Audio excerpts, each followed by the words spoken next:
Okay, I just started recording the meeting. So the presentation and everything will be recorded. So welcome, if others can join while we're in session.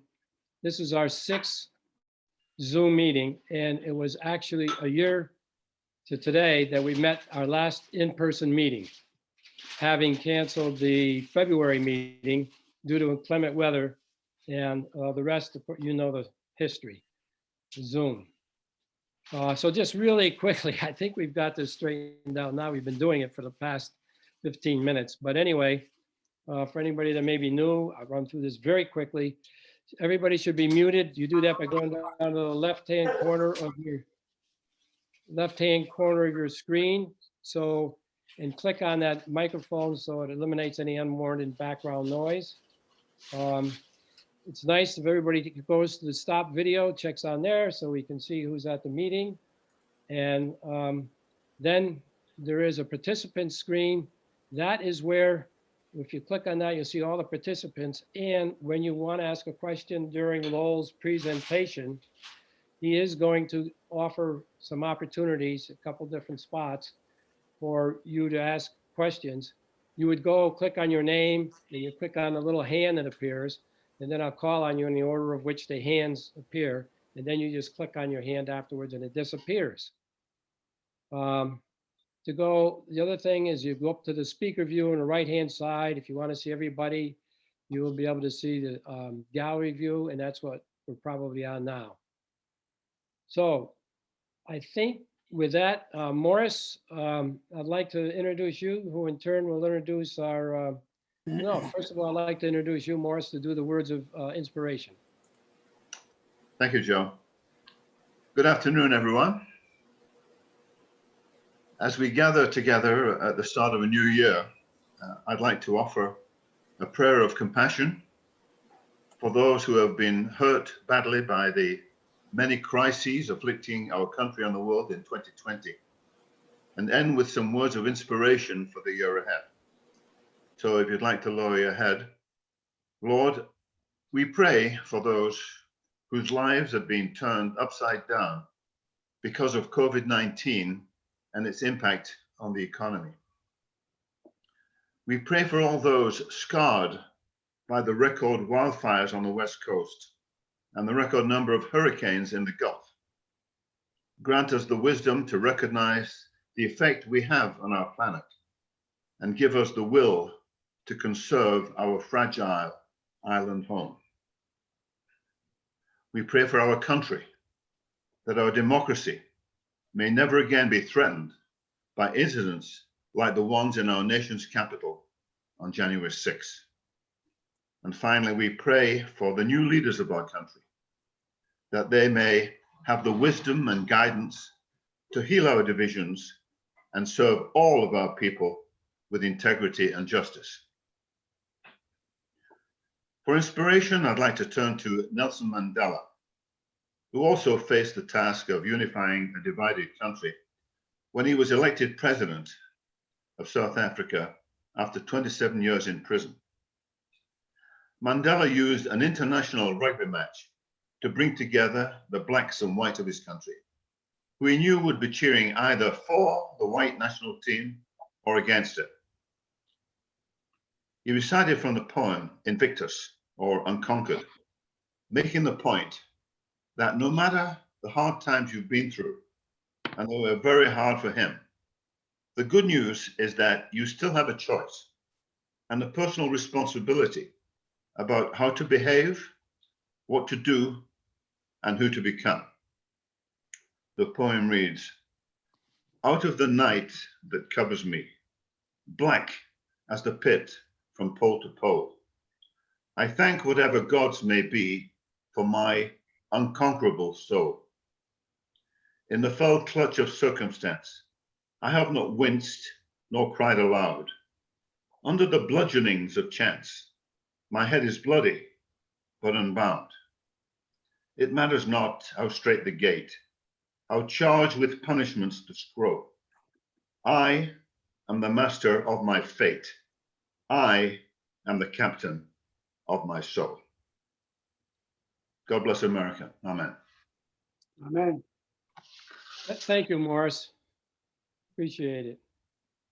Now I'd like to bring everybody up to speed on some news that we've got going on. So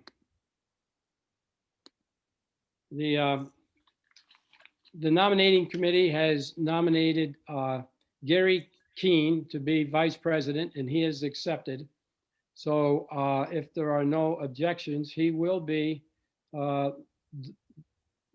our vice president, which will actually complete the entire slate, full slate of officers, including backups for several of the positions. So I'm really pleased to announce that to everybody today. Over the year and through today, we will have added 14 new members. Sadly, as I've been reporting, and I think I finally got it right, that 6 have passed away and 1 person moved. So I've really been pleased with the number of guests and number of new members. And I'd like to just, again, remind everybody that I'd like to consider this another membership drive, just all the time in Zoom. If we can continue adding members in this environment, we certainly ought to be much better off than we'll be all set to go for our regular meetings. Now, I don't know, I just got a helicopter flying in. Yeah, Bruce, that's you again. Bruce, can you unshare or eliminate that? While you're trying, I think I'll continue. So can you hear us, Bruce? Yes, Is that your helicopter? yes. Is there a way you can? It says resume share, new share. Stop share. Okay, I got that. There you go. Thank you. Thank you, sir. I didn't know if you were coming to get me or what, but there it was. Okay, so again, let's continue to have new guests. That's how we're going to continue to grow. We have 81 people that have paid their dues to date and 45 outstanding. And for those that are outstanding this month, the membership committee, which exists between Mark Friedman and Peter Rucci and John Bellis, who's our treasurer, will be calling those 45 people as a general reminder and also to get our records up to speed. So if you haven't paid your dues, please do so. So with that, I'd like to introduce Art Rosen, who is going to be introducing our speaker today, Lowell Putnam. Art, are you there? Good afternoon, everyone. As we said at our last meeting, not many of us have an observatory in the family, but today's speaker, Lowell Putnam, has an observatory and is responsible for it. The observatory was founded in 1894, and if I'm counting correctly, it was by Percival Lowell, the great-great-grandfather of today's speaker. Today, Lowell Putnam is the 5th in the line of sole trustees of the observatory. He is a graduate of the American International College and holds an honorary doctorate from Northern Arizona University. His most recent credit is becoming a member of the Country Squires. I'm pleased to introduce today's speaker, Lowell Putnam. Well, thank you very much for that introduction. I don't think it's that I have an observatory, but I am certainly entrusted with an observatory. So I think that's a better way to phrase it. And Percival, just for the record, was my great-grand uncle. He had no children himself. So I am descended from his next younger sibling, Elizabeth Lowell. Anyway, welcome everybody. Glad to see you all here. And I'm going to sort of do this talk in 3 steps. A little bit of the history of the institution, where our current research is, and what we are doing heading into the future.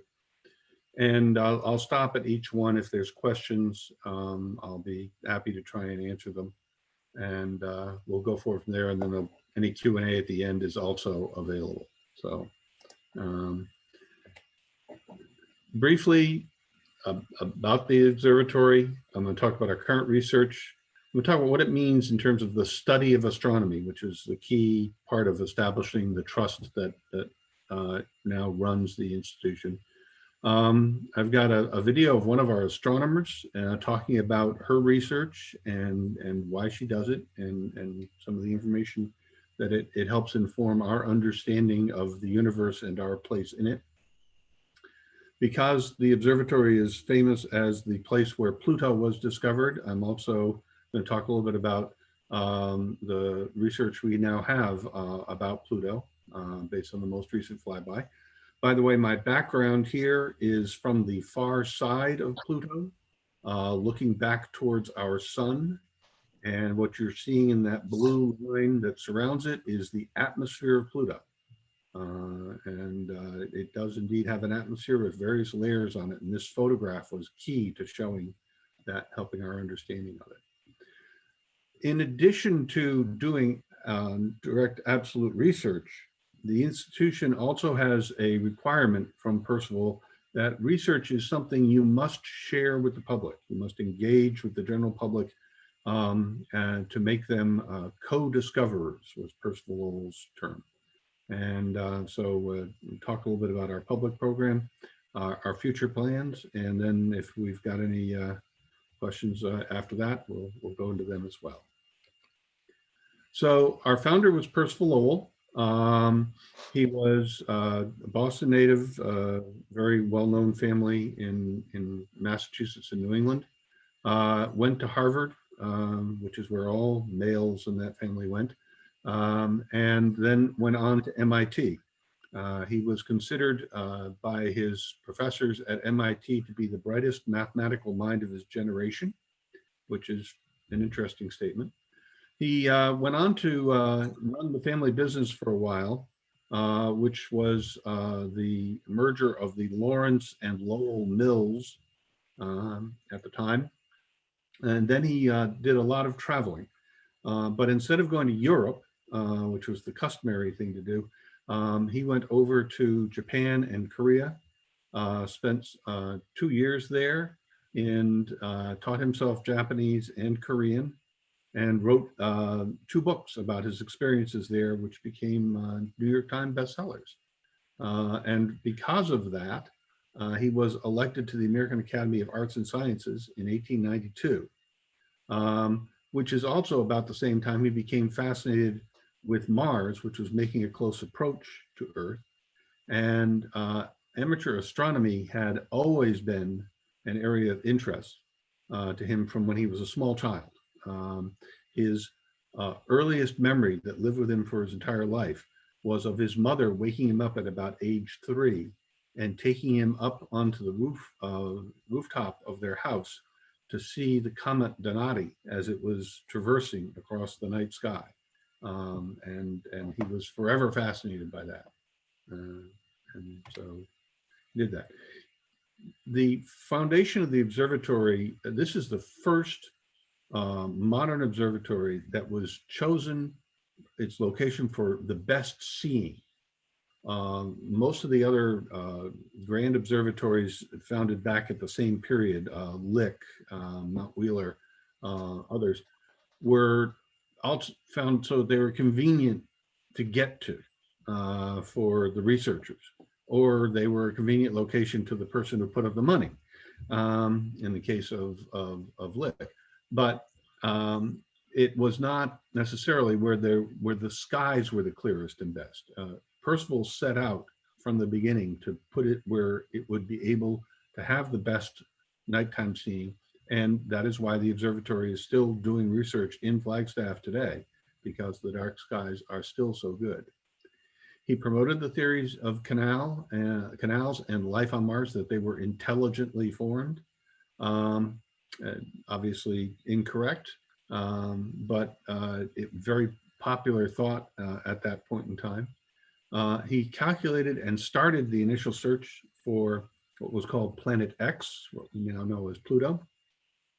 He very much popularized astronomy and science. He was think of him as sort of the Carl Sagan of his day. He sold out lectures and talks, interviews, newspaper articles. And if you have ever get a hold of a first edition of War of the Worlds or some of Edgar Rice Burroughs' Mars series, you'll find in their introductions, they credit Percival Lowell with inspiring them to think about things this way, which is sort of an interesting juxtaposition, because if you go back and look at some of the interviews with a lot of the founding engineers and astronauts for NASA, they were inspired to go into science careers because of H.G. Wells and Edgar Rice Burroughs. So the sort of science and science fiction back and forth definitely has an impact. And lastly, he established the trust for Lowell Observatory for carrying on the study of astronomy. So we're there. It is a very interesting structure in that it is a single trustee. There's not a board. It is one individual who is solely responsible for continuing the observatory and its work. The first one in the lower left there is Guy Lowell, who was a cousin of Percival's. He was a very famous, nationally famous architect. If you go to the Boston Museum of Fine Arts, that building was designed by Guy Lowell. The old New England, the Supreme Courthouse in Boston, designed by him. He did others around the country. He was succeeded, he died, he's the only trustee who died in office, and I hope that continues. He was succeeded by my grandfather and a cousin of his, Roger Putnam, who was trustee for 40 years, which was pretty remarkable. And Roger was the trustee who got to name Pluto, got to actually choose that name. In addition, he was also the one who, taking over as trustee, Guy Lowell had put everything in bank bonds, and my grandfather worked diligently to turn them into investments in the stock market and succeeded in doing that just in time for 1929 to hit, which made life kind of interesting for several years. When my grandfather retired in 1967, he appointed his youngest son, Michael, in the upper right, to serve as trustee for 20 years. Michael was then asked to run the American Academy in Rome. So he went over there and in turn asked his older brother, Bill, to become the trustee in 1987. And Bill was trustee for 26 years until he retired in 2013. And then I became the trustee. So there's been a lot of history at the observatory. We are a historic, have a lot of history and historical items of interest.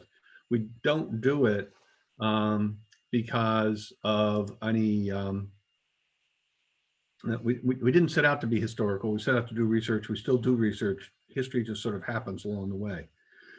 This item here in 1912 was probably the most astronomically significant discovery at Lowell Observatory, which is the first proof of the expansion of the universe done by V.M. Slipher, pictured on the left. V.M. was looking at these things called spiral nebula, and that were these blobs. And at the time, a lot of people thought that they were the formation of planetary systems. And he had Percival bought the best spectrograph of the time, and asked VM to look into these things because he was thinking they would be planetary in nature. And as a result, he discovered that these objects he looked at were actually moving at tremendous rates. There's a Doppler effect in equivalent in light. And they are moving so fast that they shift either red or blue. And I'll talk about that in some examples later. But Slipher published this evidence and in 1914 presented it to the American Academy, American Astronomical Society meeting in 1914 outside Chicago in Evanston, where in the audience there was another young astronomer, more of a researcher than an observer, named Edwin Hubble. And Hubble used Slipher's data and then some of his own, and in the 20s came out with the Big Bang Theory and the expansion of the universe as we know it. In addition, as I spoke about, there was the 1930 discovery of Pluto by Clyde Tombaugh. You see Clyde here looking through something called a blink comparator, which is how they examined for slides. To give you an idea of how incredibly intensive this was, you have a photographic plate on the left-hand side and a photographic plate of the same sky taken a week later on the right-hand side, and you flip a lever and a mirror flips back and forth, and you see first the first slide, then the second slide. And you have to examine every dot of light on that slide and see if it moved. Because if you imagine you're driving across the desert with mountains in the distance, the stars are those mountains. They don't move very fast. They don't move very, but the things close by, the signposts and billboards, they go whipping past very fast. So a week of time would show you things that moved and things that didn't move. The things that didn't move, you don't care about. They're too far away. The things that do move, those are the ones you're trying to figure out. Is that a meteor, an asteroid, actually, to be specific, a comet, or potentially, is it a planet? And he looked at hundreds of slides. He never made a mistake. The one time he said he found something, turned out it was Pluto. So the Apollo missions, the moons, all the maps that the astronauts carried with them, literally had them in the capsule with them, were actually created at Lowell Observatory for each of their landing sites so that they could see where things were. And they were designed to look like an aerial view at about 1,000 feet above the surface, which is where they would need to do it when they would start identifying where they needed to pick their touchdown site specifically. In terms of types of research and facilities we use, we have our own facilities, and our people get to use them pretty much whenever they want. But in addition, they do research at other locations around the world and indeed out in space. At one point in time, the institution with the largest amount of time on the Hubble were Lowell observers. We still get a substantial amount of time on the Hubble and hope it keeps operating as long as possible. The picture on the left there is a perfectly good functional 747 that Germany, the German Space Agency and NASA bought and cut a hole in the side of, which you can see. They put in a door and they basically put a 2-meter telescope inside it that's sitting on a bunch of basically inner tubes so that it's vibrationally isolated from the aircraft. And they go up and open the door at about 45,000 feet, and they do missions that run 12, 14 hours. Up at that level, and they're up above most of the Earth's moisture, and so they can do a lot of observing in the ultraviolet and other ways. We have built instruments that have been used on that, and a lot of our observers have gotten a lot of time on it. It's called SOFIA. We also get a lot of time in the lower left. That's a picture at the top of Mauna Kea on the Keck telescope, and on the right, sort of probably too much blown up image of Kepler telescope. Our Ted Dunham was one of the principal scientists on the Kepler project, which is what led us to understand just how many planets there are out there. Much more than people had any expectation when they started. Our facilities today, this is a picture looking out at our facilities at Anderson Mesa and looking back towards the San Francisco peaks. If anybody has been to Flagstaff, you know these rise up above the town. Flagstaff is over here in the upper left, and our campus is right on the western edge of downtown Flagstaff, up on what is called, amazingly enough, Observatory Mesa. In the 60s, we had to move out of Flagstaff to do our own observing. Science instruments are so sensitive that even though Flagstaff has done a marvelous job of preserving dark skies, we needed to move outside of town further in order to be able to do are observing. And what you see here is a number of different telescopes. Where you see the number 2, that is the Perkins telescope, now being used by Boston University. The John Hall 42-inch telescope. We have what's called a Lonios telescope, a wide angle Schmidt telescope. We have an a telescope we have fully roboticized to be used by undergraduate astronomer students from private colleges around the US who just don't have the facilities. And then this big facility down here in the lower right, you're seeing a portion of it. The entire thing you see is effectively a single telescope. What it is the number of small telescopes on different legs out here, and you can combine the light from them to the same wavelength. So a precision that is down around 10 nanometers, about the quantum effect limits. And you can recreate that as if you had a telescope that was the diameter of these legs. It's a pretty phenomenal thing. It's called an optical interferometer. I can do a whole entire presentation on that. So I won't, but it is the largest baseline optical interferometer in the world. And we built it for the Navy, and we run it and administer it in a partnership with the Navy, the U.S. Naval Observatory, and the Naval Research Laboratories, and ourselves. And this is our current big telescope. This is called the Lowell Discovery Telescope. Since John Hendricks, the founder of the Discovery Channel, and Discovery Communications were the major donor behind it. This is 4.3 meters in diameter in its primary mirror, so a little over 14 feet. And it's about 275,000 pounds. And everybody who's used it, ourselves and our astronomers and our partner astronomers, say it is the best performing 4-meter class telescope in the world. It is extremely reliable, accurate, and very quick to operate. The team that built this was a 9-person oversight team. They brought it in over a 10-year period, on time, on budget, and better than specification. They did a phenomenal job, and it's doing incredible work. So I can talk about that more if people want. Some of the instruments that are on it, this is one that's the most recent instrument. It's called Express, and it's extreme precision spectrograph. It is built by a team at Yale University. To give you an idea, its intention is to find Earth-like planets around sun-like stars.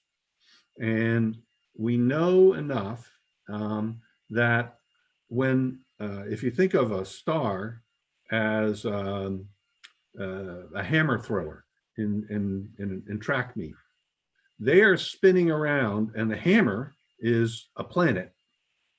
Well, even though they are much bigger than the hammer, as they spin around, the hammer does pull them a little bit, even though they're the one doing most of the work. So there's a little wobble to the hammer throwers. They spin around getting ready to release the hammer. In the same way, there is a wobble of a star as a planet is swinging around it.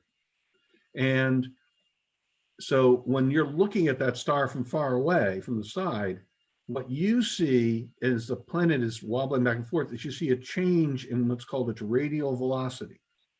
And because we're looking for Earth-like planets around sun-like stars, we know the range where those planets need to be around those size stars. So we can calculate the impact of the radial velocity change caused by an Earth-like planet. It turns out that it's basically in the area of about 15 centimeters per second change in velocity, which to you or I is slower than walking down the street. And this instrument can measure that. Now it's also measuring all the other variability of the star. And as you may know, our sun and other stars like it are very active. There's a lot of churn and solar flare activity and that sort of thing. And so they actually have to filter out all of that noise to get to where this wobble is. Well, if you are people who study sun-like stars, all that noise is actually information about the star that you want. So we're actually taking all the data that Express collects, and the Express team that's looking for the planets takes their set, and astronomers like our director, Jeff Hall, take the other stuff, and everybody's happy. So it's been a very good project to have going. When I talk about the mission in terms of the study of astronomy, Percival obviously cared a lot about our solar system and wanted to understand it. But what we've learned over time is that there's a tremendous amount of interrelationship.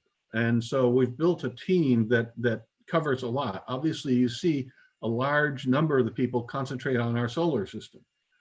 But in order to understand our solar system, we have to understand our sun. So we have people who specialize in understanding sun-like stars. In order to understand our sun, you have to understand how it compares to other stars. Our sun is a very nice, middle-aged, well-behaved star.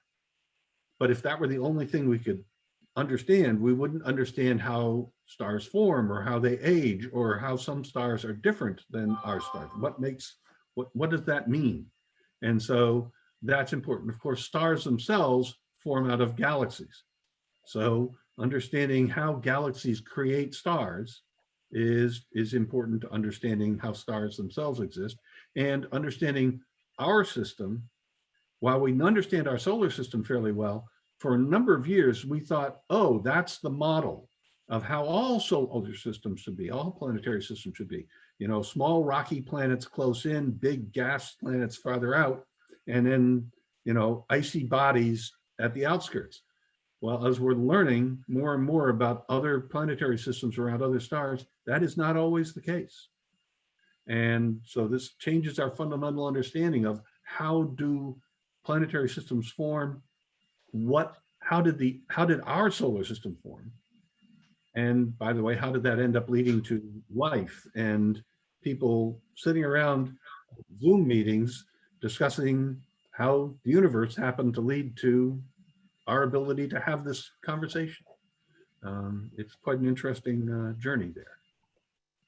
So what I'm going to do now, unless there are any questions, is I'm going to actually have one of our astronomers talk a little bit about their research. But if there are any questions, I'm going to take them. Yeah, Lo, we have a few questions. Can you hear me okay?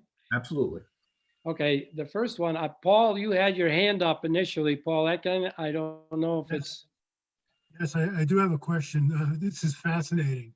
I'm having a great time here. Your photo from the moon, where you talked about the maps of the landing sites. I was struck. I didn't see any stars. Is it my vision? Is it something about the photo? Is it the view from the moon? I just looked Yes, like a black sky. Yes, it's actually mostly how the photo was taken and where the field of focus was on there. If you are on the moon, you can see lots of stars. There's very little atmosphere. Obviously, if you're looking near the sun tends to blanket out anything in its vicinity just because it's like a shining flashlight that's just too big. But if you look away from the sun, you see all kinds of stars. As a matter of fact, astronomers really, one of the major scientific benefits of putting a base on the moon would be to put telescopes on the far side of the moon. A lot of people grow up thinking it's the dark side of the moon, but it gets just as much sunlight as the side we see. It's just that obviously it doesn't happen when we see it because the Earth and the moon, the way they rotate. But putting a telescope on the moon would give us very stable platform. You could build very large mirrors for it, and you put on the far side, you get rid of all the radio interference and other interference that comes from the Earth because it's all being blocked. And so you could do an awful lot of very good research there. Thank you. There's a couple comments in chat. Bruce Johnson, I think Bruce's comment was, could not see the Pluto image. That's behind Lowell, right, Lowell? Yeah, that's what you're seeing behind me. Right. If I stop sharing, whoops, stop that. Okay, right. so- And then John Bellis, I'm not sure, select the side-by-side view option with speaker on right and slides on left. See view icon in upper right-hand corner. I think that's all been done. Yeah, that was just to see the speaker and therefore the background that the speaker has. Okay. All right, I guess with that, I think we're all set to continue on then, Lowell. All right, so what we're going to do is we're going to hear a little bit from Deidre Hunter, who is the researcher. Well, I'll let her speak for herself.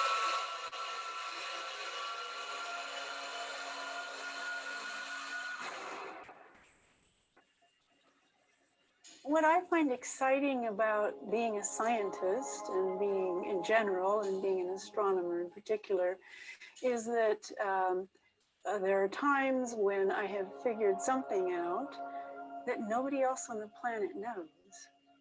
You know, I'm the only human being on this planet who knows this thing. And it's just kind of cool. You learn something completely new about the universe. I'm Deidre Hunter. I'm an astronomer here at Lowell Observatory. I work on the tiniest galaxies in the universe, little dwarf irregular galaxies. Galaxies are collections of stars and gas and dust, all held together by gravity.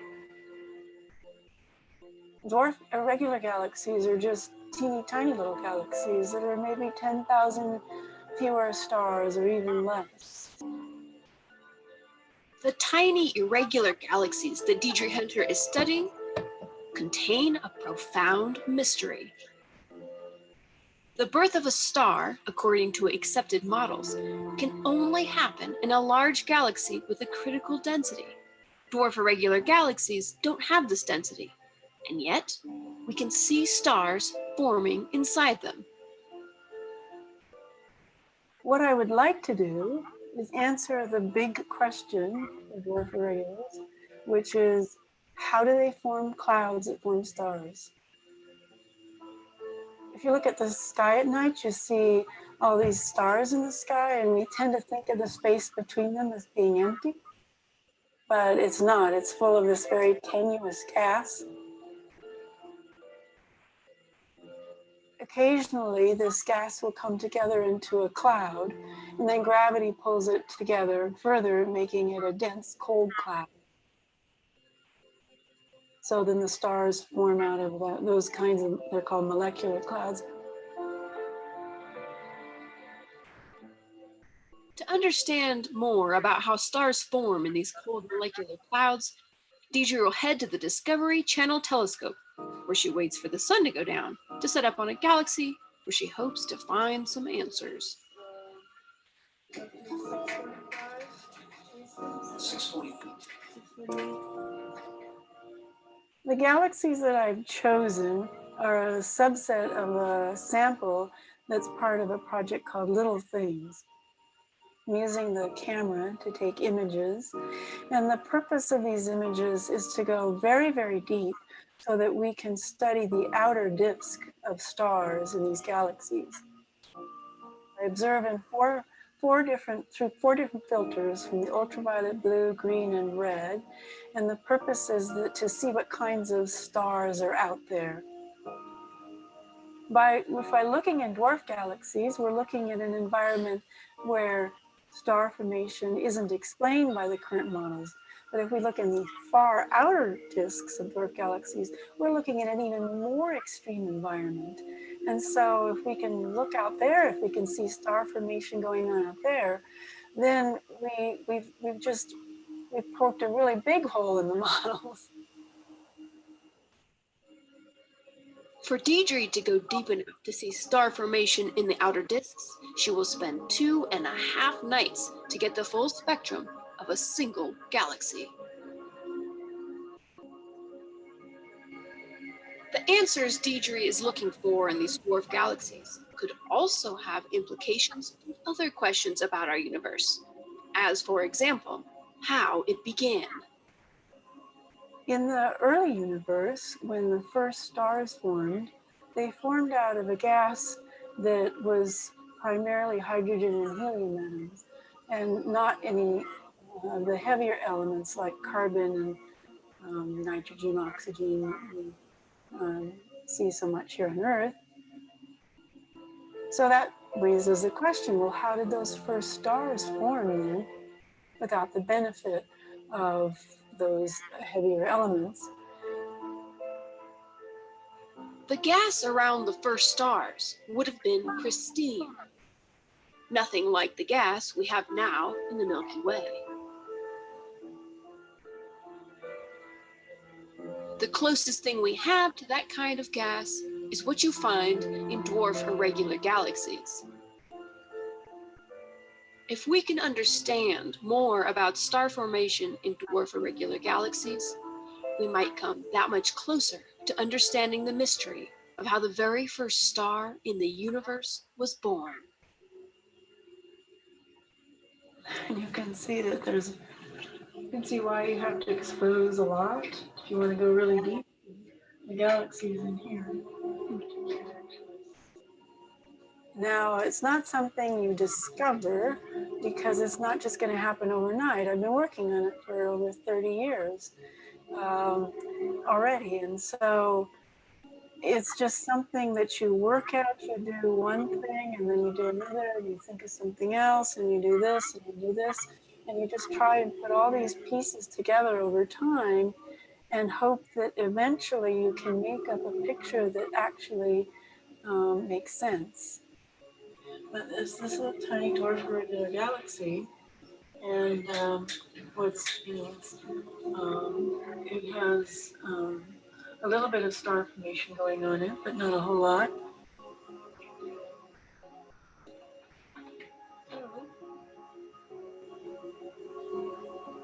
All of it together is just, it gives us a sense of our place in the universe. We went from this big bang where there was nothing but some atoms and dark matter to people sitting around eating with friends. I mean, what a journey that is. And so, while the dwarf irregular galaxies are only a piece of this whole thing, we're trying to put this big picture together to understand the universe that we're in and understand this journey that our universe is going on and which we are a part of.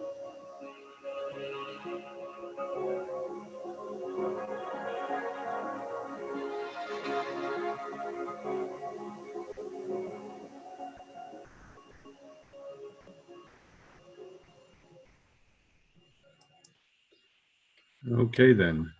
And just to keep going on, I want to emphasize one point here. Deidre talked about she has been working on this for over 30 years.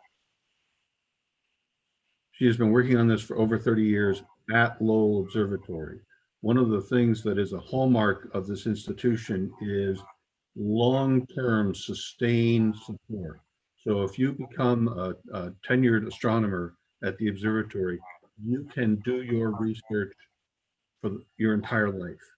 And indeed, we have pieces of research which have been going on and sort of handed down from generation to generation. The study of our sun is, the full science research study of our sun has work that's been going on now for 70 years through 4 generations of scientists and continues to this very day.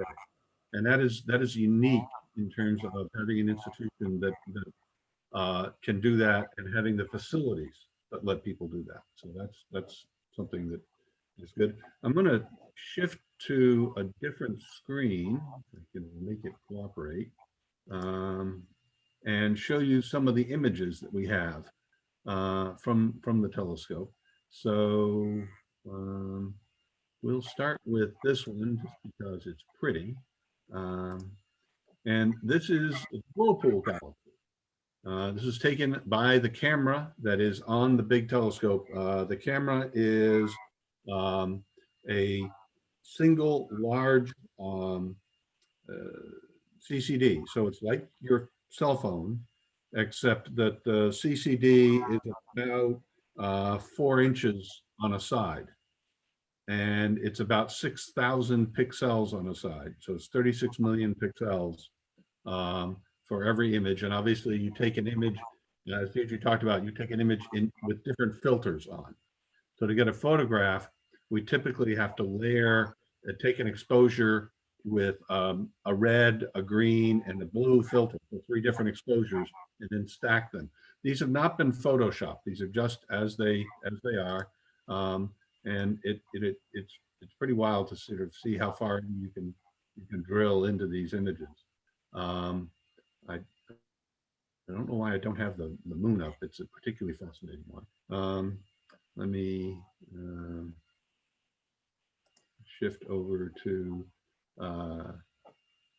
Deirdre talked about the initial formation of the universe, and this is an excellent example of this. Is a globular cluster that's only about 12 million light years away, relatively close. And if you look at it, you see the color of the light in here is white and yellow. You don't see a lot of reds or blues or anything else like that. And what that tells us, and if we look at it through a spectrograph, it's more obvious, is that this is very old. This is primarily hydrogen and helium fusion that is occurring. So this is actually about 12 billion years old. Our universe that as we can determine, is about 13.5 billion years old. So this is actually something in the very early part of the universe. And it's right nearby relative to the vast size of the universe. So it's one of these things that you need to sort of get a perspective on. It tells us, again, how not only how big the universe is, but where we are in it. So there's that. And then last photograph, I'll leave that and then skip on to some other stuff. This is my favorite galaxy. I'm going to zoom it up a little bit. There we are. This is something called the Sombrero Galaxy. And the reason I like it so much is this was the second spiral nebula that Schleifer observed. And the first one is Andromeda. And Andromeda is very pretty, but Andromeda didn't prove anything because Andromeda is blue shifted. Andromeda is coming towards us at a fairly good rate of speed. And some billions of years from now, Andromeda and the Milky Way will run into each other. I'm not worried about it, but something to bear in mind for future. But if everything else Schleifer observed was blue shifted, it would indicate that everything was moving in the same direction, just at different rates of speed. When he took his spectrographic images of the Sombrero Galaxy, which was the second one he looked at, it was radically red shifted. So the Sombrero Galaxy is moving away from us even faster than Andromeda is moving. And as a result, there's now the proof that things are moving in multiple directions. And so this is the start of the proof that the universe is actually expanding. So there you are. And now what I'll do is come back to this.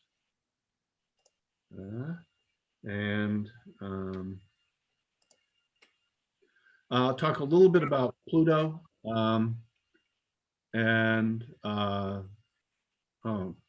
Paul is still showing up as the speaker versus Lowell. I don't know how to solve that problem. I thought I did. I just now see. Yeah. If I can get We're seeing Lowell now. We see Lowell. Okay, very good. Thank you.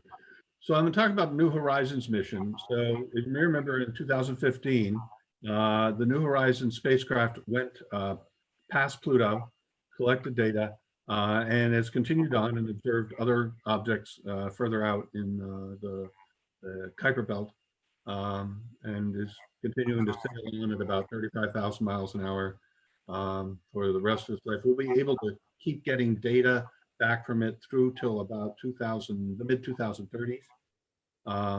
It is powered, since it's so far out, it can't use solar cells for power. The sun is just a faint blue dot. And so it has a heat transfer through a decaying radioisotope. And because this was a mission to Pluto, the radioisotope they chose was plutonium. And so the flight to Pluto is powered by plutonium, or our data coming back from it.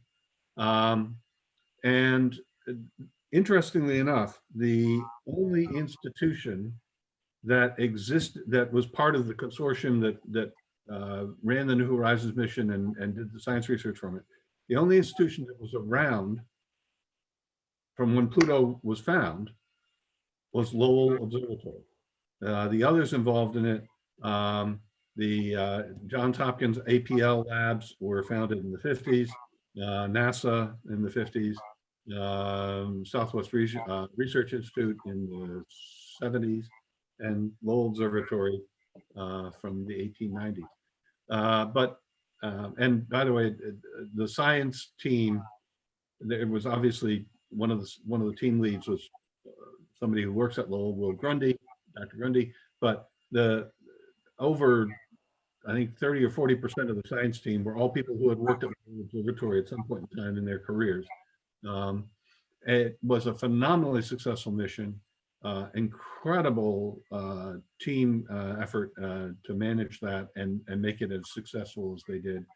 To give you an idea of how accurately they calculated and ran this mission, they took off from Earth. So funny story. So that spacecraft you see there is about the size of a baby grand piano. Weighs a little over 750 pounds. When you're going to launch something and you want to get there in your lifetime, you get the biggest rocket you can find, which at the time was an Atlas V.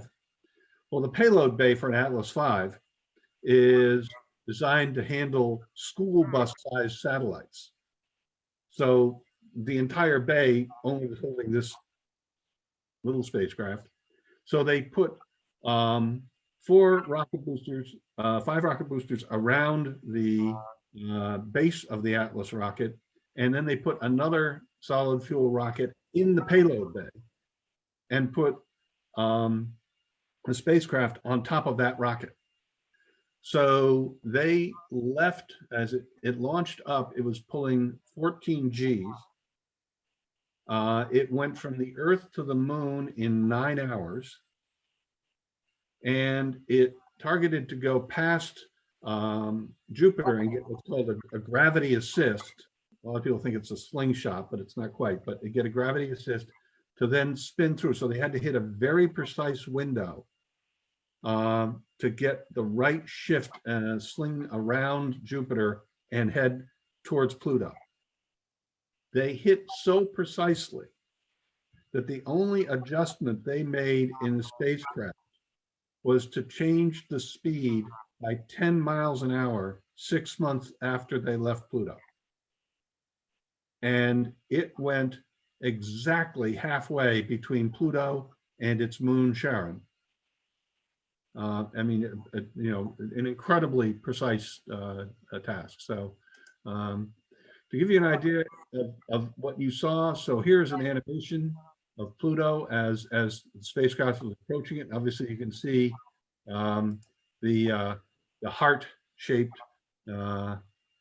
image there. But to give you an idea of the resolution of the spacecraft, the camera on it, there is one image. And when you fully blow that up, basically an individual pixel is at its close approach as it flew past about the size of a regular backyard swimming pool. So that a very high resolution camera, which was very useful. Here's a video of a compilation of the stills from it, and it told us a whole bunch of things about Pluto. So there, you see all that smooth area versus the rough area that's going out of sight. So everybody thought that Pluto would be a dull, icy rock that had been beaten on by smaller rocks. But if you look here, this is all smooth. So there's something that actively reforms the surface of Pluto. And that means that there is activity, there's geothermal activity happening in Pluto. and it forms mountains. Some of the mountains here on Pluto are 12,000 feet high, and they are water ice. We know they're water ice because it's the only thing that can have a structure that could maintain that kind of height. The rest of Pluto, methane, nitrogen, when they freeze and form, they form like they're sand. They would crumble. They would never be able to have a structure that big. So Pluto is having activity in and of itself, and that is something nobody expected.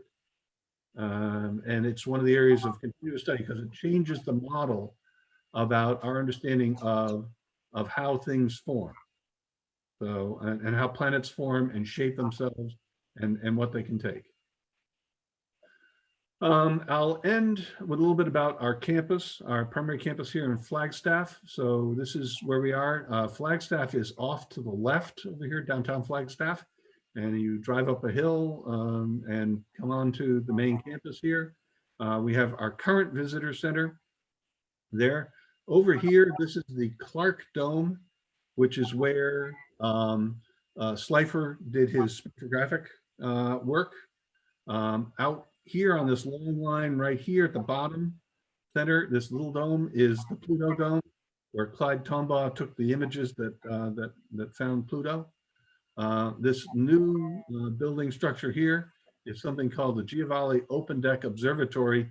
You can't quite see it from here, but this roof rolls off, and we have a plaza of the best eyepiece observing telescopes that you can buy today.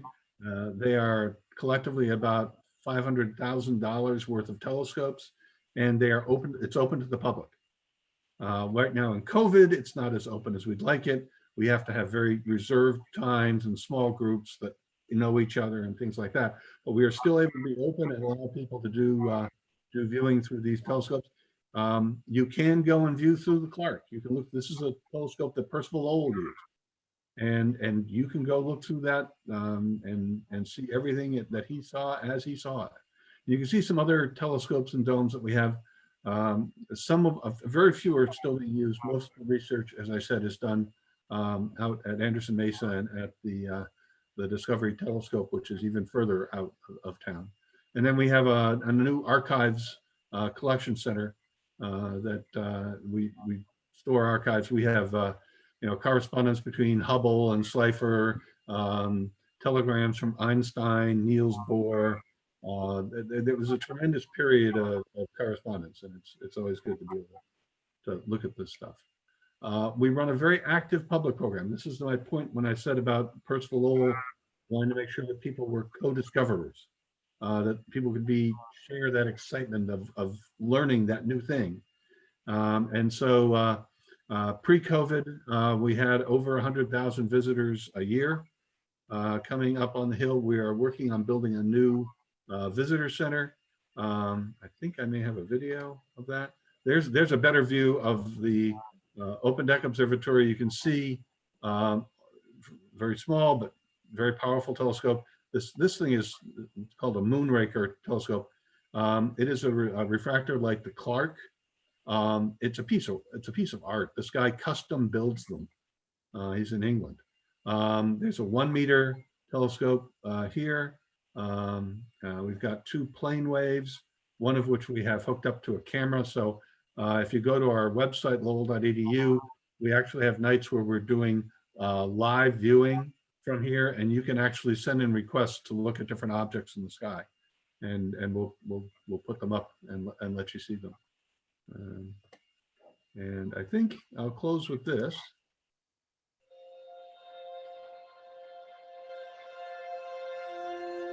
We're trying to put this big picture together to understand the universe that we're in. What was the story that brought us from the Big Bang to here? The Lowell Discovery Telescope launched Lowell Observatory into another golden age of research. To set forth science in a popular form is as obligatory as to present it in a more technical manner. For to describe what a man has himself discovered comes as near as possible to making a reader the co-discoverer of it. Co-discovery is all about making our research accessible to the public. We want to invite them up here and have them experience our research in a way that's relatable and inspiring and engaging.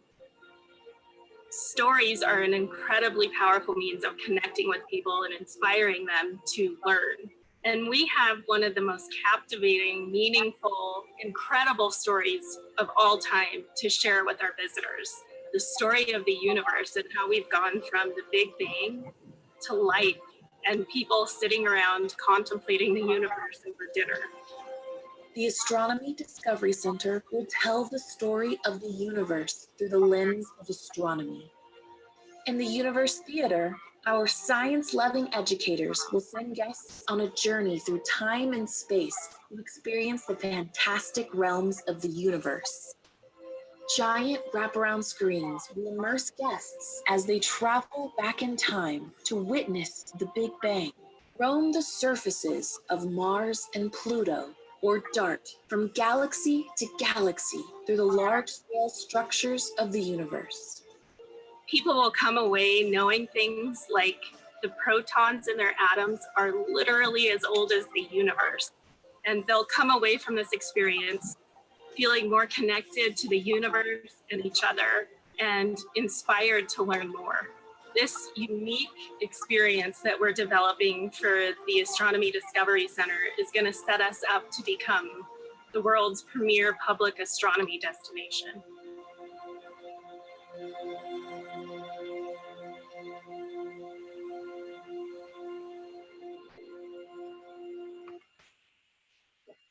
So this is a shameless promotion. You know, Car Talk would have those.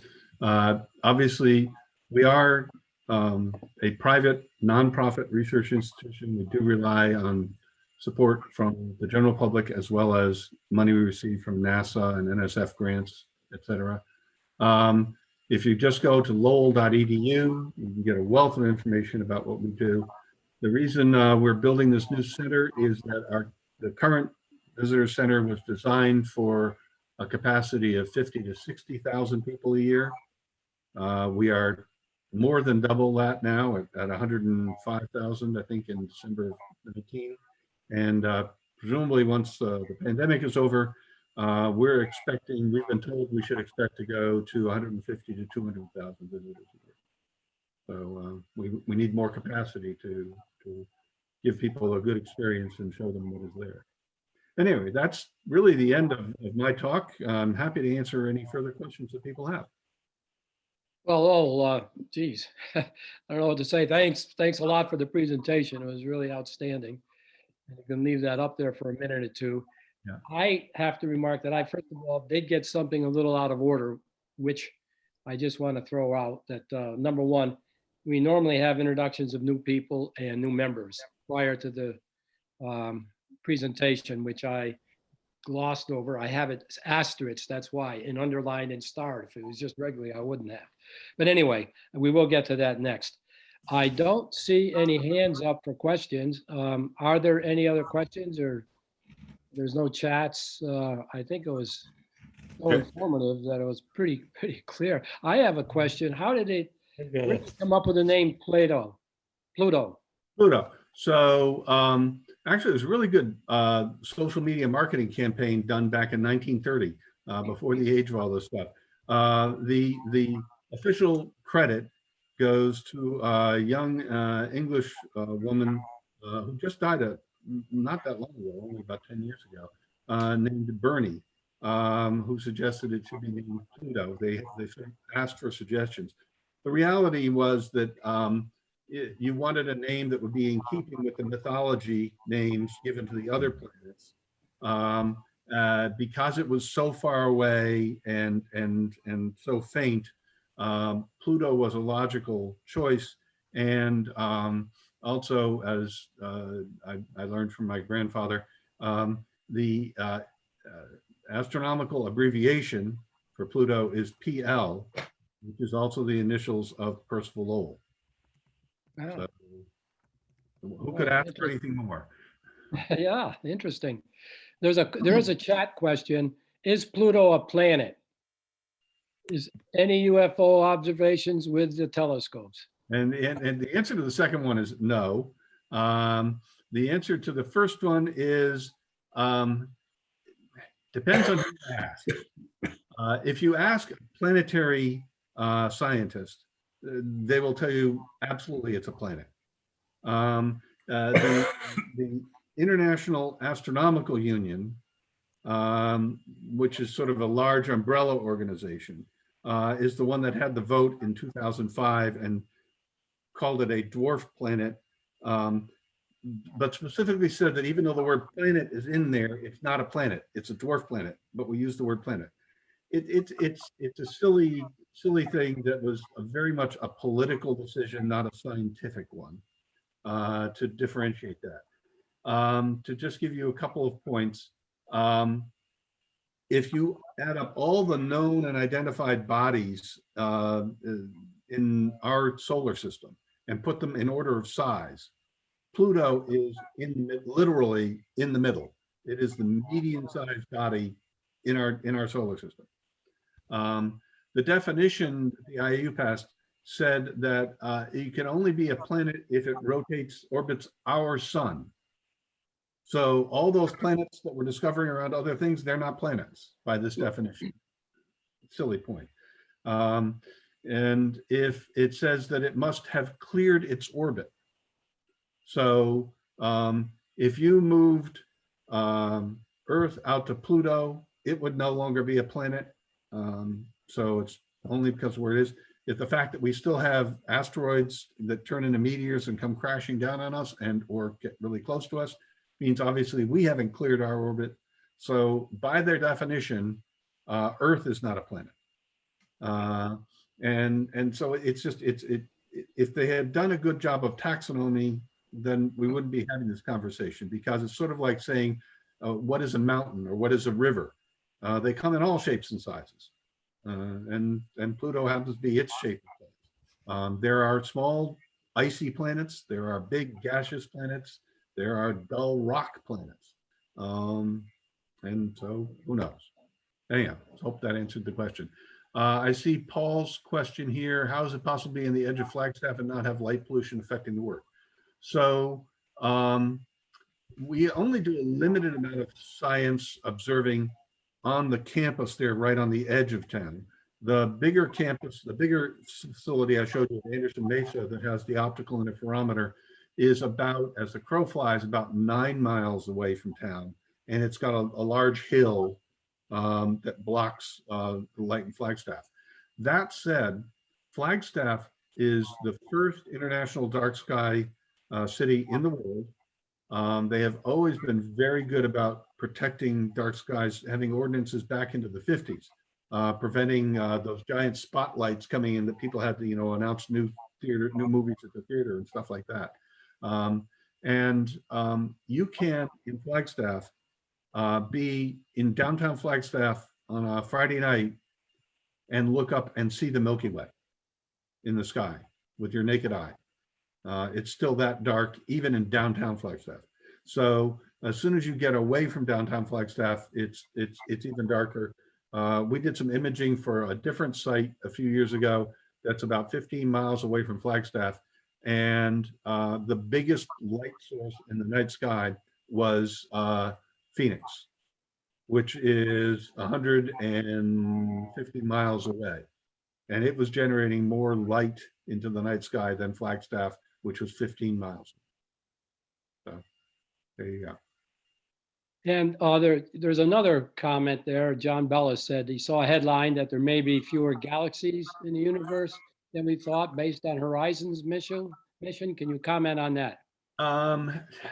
Fewer is a relative scale.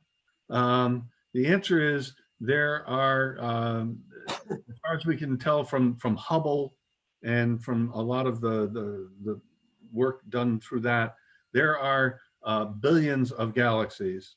We just haven't observed them all.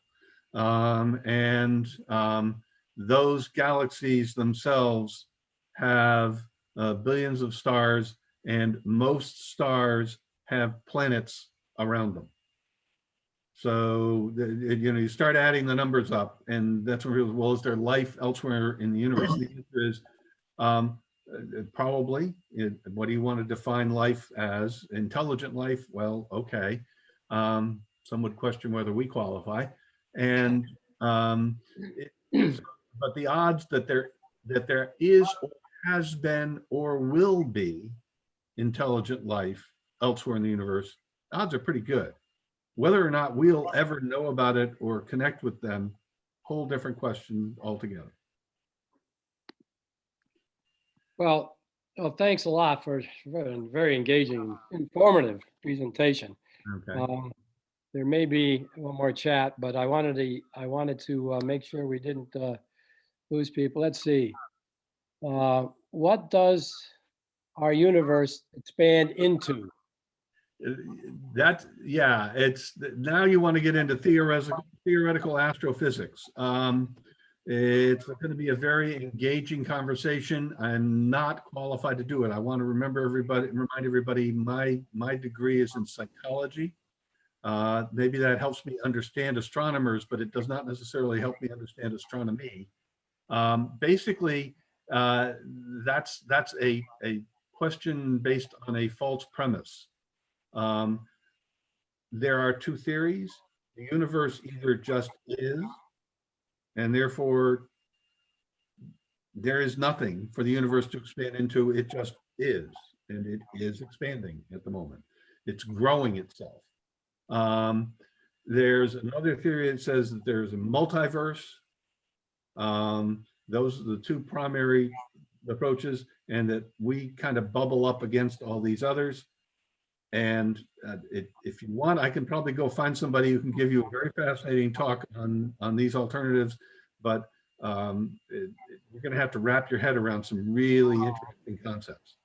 By the way, the funny thing is, the people who can have these conversations best, aside from the theoretical astrophysicists, are particle physicists, the people looking at the absolutely smallest elements that make up our universe. The two of those guys actually sort of come around in a loop and end up coming right back at each other. It's really funny. I've been in a room to watch those conversations, and it's fascinating. Well, thanks so much. I think, boy, it's been a wonderful presentation. Unless there's any other comments, I'd kind of like to move on. It seems like we got another chat. One moment. I think I'm going to have to call off the chats. I'll see. No, I think we've already got that answered, fortunately. I'd like to move on. Thanks again, Lowell, for a great presentation. I'd like to call now on Dan Snyder, who's going to introduce a new guest for us today. Dan? Yes, hi. I'd like to introduce Jim Prevost. Jim is a neighbor of Lowell and mine here in Sunapee.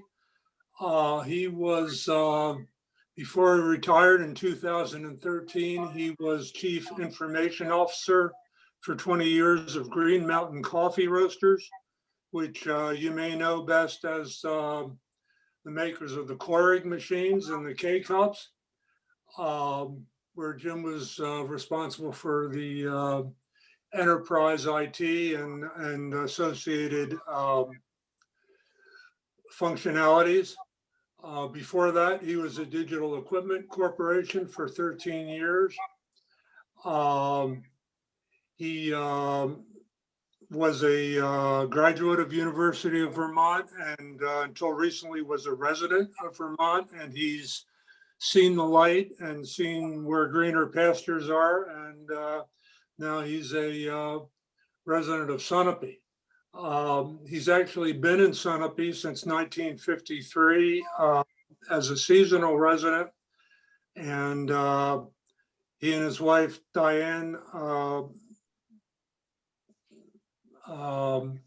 bought a place of their own in 2010, and more recently built a house here. And so they're now residents, and Jim enjoys biking and boating and skiing and travel. And I know most years he likes to go down to St. John for a while. He knows a lot about technology, and I think people on this earlier on this Zoom found he's a very helpful person to have around. So maybe if Jim could unmute himself and say hi, and people could see what he looks like. Hi, guys. It's me in front of the London Eye here from one of my trips not too long ago, last year. It was a great trip, great place to be. And Dan said it all, basically. My mom and dad bought on the end of Fernwood Point on Lake Sunapee in 1950 when they were developing that tract of land. And so my dad got what he thought was the pick of the lots on there and forked over $3,000 to buy it. So that was my start on the lake.